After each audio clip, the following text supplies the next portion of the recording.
हा पाऊस यायला लागलाय बघा कसा. हे असा कधीतरी येतो. मी घरातूनच आपलं एवढं शूटिंग करते कारण बाहेर पाऊस येतो ना. बघा असं यायला लागलाय, असं पाणी वाहतंय.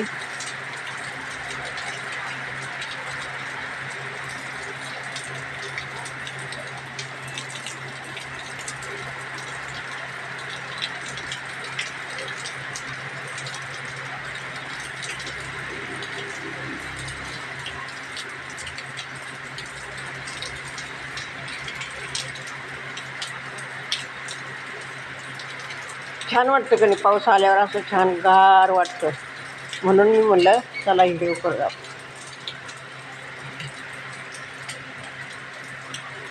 आता जरा कमी झालाय, पण ते बाहेर जायचं